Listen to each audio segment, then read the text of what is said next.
Hello friends, I welcome you all on my YouTube channel English Lovers. Friends, I am Dr. Yashwant Handibag and today we are going to learn a poem Stopping by Woods on a Snowy Evening, which is written by an American poet Robert Frost. Friends, this poem is very popular, so much so that it has been prescribed to many college and university syllabus. Now we will learn this poem in detail. Friends, we should know little information about Robert Frost. Robert Frost is an American poet, 20th century American poet. He was born in San Francisco. He worked as a reporter for some time in his life. Also, he had his education from very famous university in America, that is Harvard University. Robert Frost is considered as one of the most honored poets of America. Robert Frost has also received a Pulitzer Prize. Pulitzer Prize is a very prestigious prize which has been awarded in the fields of journalism and literature, and it is a special thing that Robert Frost has received this prize for 4 times in his life. Robert Frost loved country life very much, country life, that is village life, and he has written about this country life. He has recorded its charm, country life's charm and beauty in his poems. His poems are very simple, simple that is easy to understand. We can understand the meaning rather easily. His poems are straightforward and which has been written very sincerely. They are sincere in tone. As far as topics are concerned, he has written about nature and the beauty of nature, and also he has written about everyday experiences through his poems.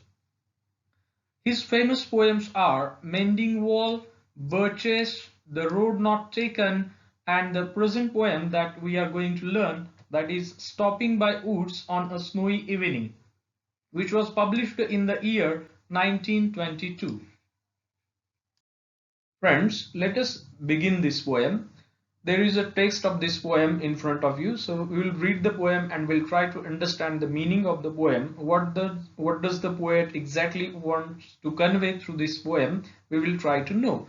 So there is a speaker in this poem who is going somewhere and he is passing by the woods. The way passes by the woods and there he stops for some time. So what exactly are the thoughts that came to the mind of the speaker? So this poem is about those thoughts and exactly how does he feel, how does he perceive the nature, and what is the effect of that nature upon him, and what kind of thinking is there in his mind when he stops there.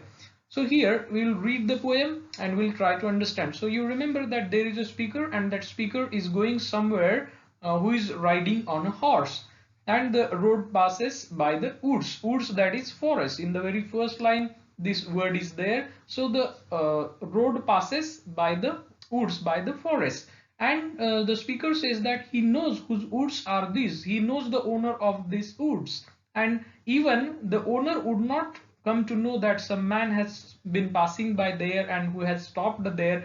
So he thinks like that. And then his house is in the village though. His means that owner's house, owner who owns the woods, his house is in the village though. So the speaker thinks that he knows that the owner's house is in the nearby village, but the owner will not see him stopping there. This line is particularly important: to watch his woods fill up with snow. So this is an imagery that we try to understand. We need to try to understand that the woods are covered by the snow. Everywhere you see that all the trees, all the things in the forest, they are covered by the snow. It is snowfall time. Then in the next stanza, the poet speaks that my little horse must think it queer. So my little horse, whose little horse? The speaker's little horse. As I told you that the speaker is riding on a horse. So here horse thinks it as a queer. Queer means strange, strange, odd, rather unusual. Why does horse think like that? Why does horse think it as an unusual? Because his master, the speaker, has stopped there where there is no farmhouse nearby. There is no village nearby. And how can his master stop there? So here the poet uses personification. Personification is a figure of speech where non-living things or animals are considered to be as living things, or they are given the attributes or characteristic features of the living things. So here horse things like human beings, where they are stopped between the woods and frozen lake. So they are stopped between the woods and the frozen lake. On one side there is a frozen lake, and on another side there is woods, that is forest. So you see the location is very beautiful. The scenery, the beauty of that place is quite worth watching. It's very vividly, very clearly presented by the poet in this poem. And it's the darkest evening of the year. Now, why does the poet say that it's the darkest evening of the year? It's because of snowfall. The snow is falling with a rather high speed, and the way with which the snow is falling, so there is very less visibility. So the poet says that it's the darkest evening of the year. The speaker feels that it's the darkest evening of the year. He gives his harness bells a shake. Here he refers to the horse. So the horse gives his harness bells a shake. So there are bells which are hanging and which are tied to the harness which is there around the neck of the horse. So the horse shakes those bells because the horse wants to catch the attention of his master towards him, because the horse thinks that by stopping there his master has made some kind of mistake, because there is no farmhouse nearby. So how can his master stop there? So that personification which has been there in the second stanza, it has been elaborated at length in this stanza too. And then the only other sound is the sweep. So it's very calm and quiet place, but there are few sounds. What sounds are these? So there is this sound. Sound is the sweep of easy wind. The sound of wind is there, and also there is a sound of downy flake. Try to understand this imagery of downy flake. What is downy flake? As I mentioned that it's snowfall, and the snow is falling in pieces, small pieces. Snow is falling, and these pieces are very white, they are very delicate, they are very light weighted. So that is downy flakes. So try to understand the imagery, try to understand the scene that the poet creates before the readers, that we feel to think exactly as if all things are happening in front of our eyes. So here this is the context. Now the speaker has enjoyed this place very much. The speaker has stopped there. He liked the beauty of that place very much, so he stopped there. But what happens? He stops there for a moment, for some time, maybe 1 or 2 hours. It's evening time. But later he realizes that the woods are lovely, dark and deep. This forest, lovely means it's very beautiful, dark and deep. The forest is very deep. There are many trees in that forest. The forest is very beautiful. Now the speaker feels that this forest is very beautiful, it's very attractive, he feels to stay there, he feels to stop there, but he remembers something. And what does he remember? He remembers that he had some promises to keep, he had some obligations, he had some responsibilities, he had some duties that he has to fulfill. So he can't afford to stop there, he can't afford to stay there. And miles to go before I sleep, and miles to go before I sleep. So here when he says and miles to go before I sleep, and miles to go before I sleep, what does it mean? So we will try to understand, we will elaborate these lines, because these lines are the very famous lines of this poem, and these lines are many times quoted by the speakers in their speeches. And also I tell you that our India's former Prime Minister, the first Prime Minister Pandit Jawaharlal Nehru, he also liked this poem very much, and also he used to keep these 4 lines on his study table every time. So these lines have very significant meaning. Now what meaning these lines have? So these on literal level, these lines have a meaning that the speaker is going somewhere and he stops there, but later he remembers that he has to reach somewhere, so he cannot afford to stay there because he has to travel before it's night. So this is the literal meaning as per the poem, but there is another meaning in this poem. So that meaning is called as connotative meaning, or it's called as figurative meaning. So what that meaning is that in our life too, these kinds of situations do occur. Many times we also feel that something is very beautiful, something is very nice, so we indulge in those things.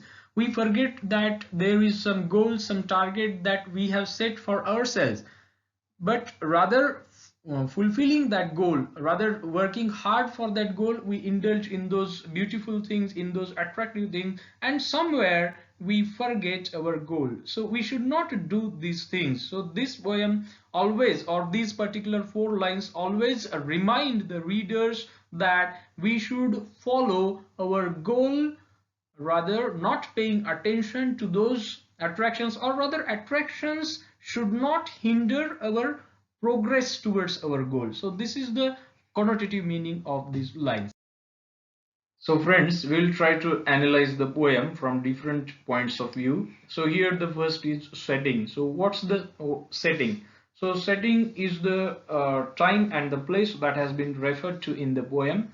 So here the poet Robert Frost uses the evening time as the title of the poem. It goes snowy evening, so the time is evening time, and the place is also mentioned in the title itself. So by the woods, the speaker is passing by the woods, and there is also frozen lake nearby. So the place is rather nature, forest, lake, that kind of very natural kind of setting has been used by the poet.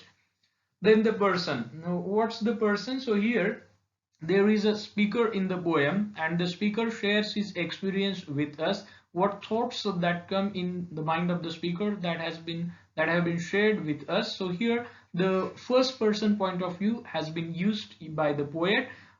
There is third person point of view also, which has been used in novels by many novelists. So first person point of view and third. So where there is first person point of view, so the writer tells us a story by using pronouns like he, she, and they. Here first person point of view is used. Next is symbolism.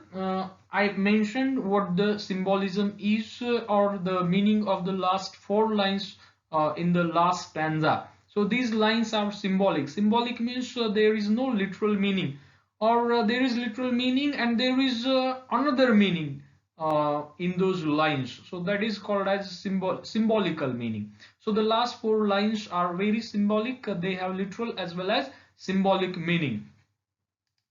Next is imagery. Now what is imagery? Imagery is related to the words that the poet uses. These words, they create a mental picture of some things in the minds of the readers or the listeners as soon as readers read those words. So here when we read words like woods, lake, snowfall, nature, horse, evening, so all these images, they gather in our mind and they create a very beautiful picture in our mind. So that's the imagery. Imagery helps us to understand the poem. You should try to understand what imagery the poet has used in the poem. Next is figures of speech. Now personification is the figures of speech that has been used by the poet in this poem. What that example is exactly, so where the horse thinks, and where horse thinks that his master has made some kind of mistake. So personification is non-living things are given the characteristic features of living things, and they are considered to behave or think like living things. So that's personification. So one is used in the poem. Next is meter and form. So first try to understand the form of the poem. The poem is in 16 lines and there are 4 stanzas in the poem.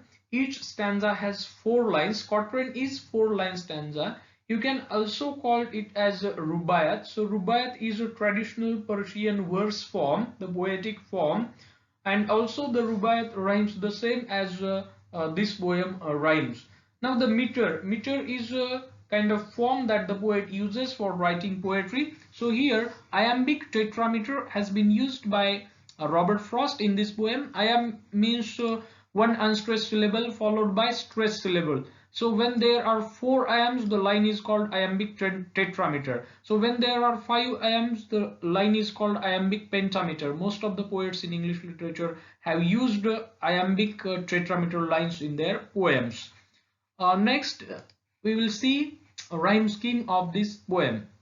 So what's the rhyme scheme? It's AABA, BBCB, CCDC, DDDD. So the first, second and fourth lines, they rhyme together, whereas the third line is different, and the next stanza takes the rhyme scheme from that third line of the first stanza, and in the same way the third line in the second stanza, it starts the rhyme scheme of the third stanza, but that uniformity has been broken in the fourth stanza, where the poet uses rhyme scheme as D D D D. So friends, I hope that you have understood this poem. Also, I have made a separate video where I have explained the same poem in Hindi, which you can watch, the link of which has been given in the right corner of your screen. So friends, like this video, also share this video with your friends, and if you haven't subscribed this channel yet, please subscribe it. Also, I would like to listen to your comments. So thanks for watching.